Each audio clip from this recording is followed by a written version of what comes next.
Arlington Many commentators appear worried that US President Trump will end up sabotaging any new Nafta deal by insisting on new provisions that Mexico and Canada cannot accept. An article by Thomas Walkom suggests what Canada can do if Trump kills Nafta. If U.S. President Donald Trump rejects the North American Free Trade Agreement, there are essentially three things that Canada can do. One reaction would be to try and keep what remains of Nafta with Mexico and hope that Trump's presidency won't last too long.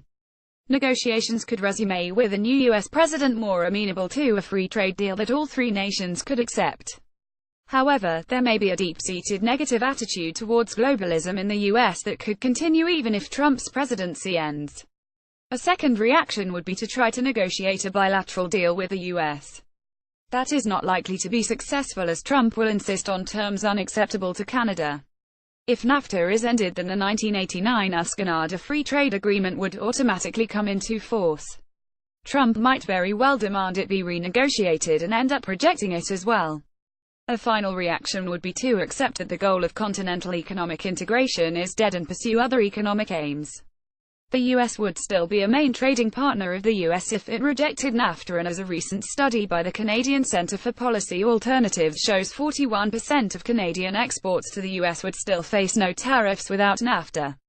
However, this may be because of the 1989 Canada's Free Trade Agreement. U.S. business reaction might be so negative at this point towards Trump that he might find it difficult to reject it as well as Nafta. Walkom suggests that the demise of Nafta would force Canada to search for other markets for its goods and for other trading partners. This would lessen our dependence on the U.S., which Walkom considers would not be such a terrible fate.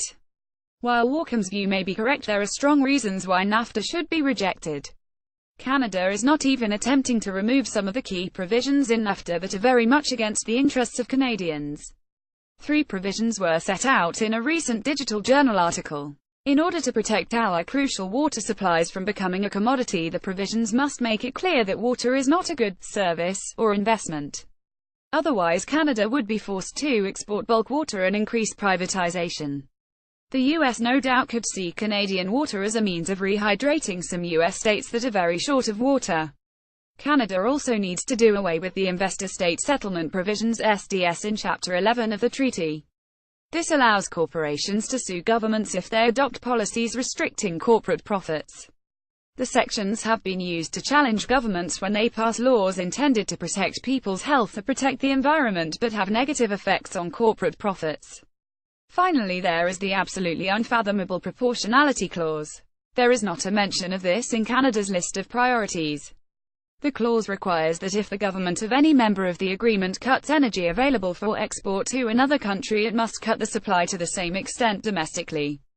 Canada gave up its right to give priority to Canadians when it comes to access to scarce energy supplies. An expert on energy notes, proportionality is unique in all of the world's treaties, writes Richard Heinberg, a noted California energy expert.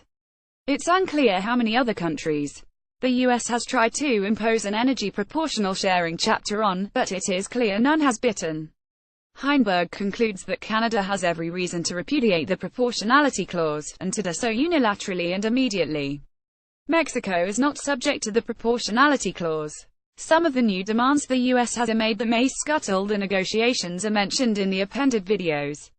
One demand, the sunset clause, seems quite reasonable to me, although both Mexico and Canada as well as many business leaders are strongly against it.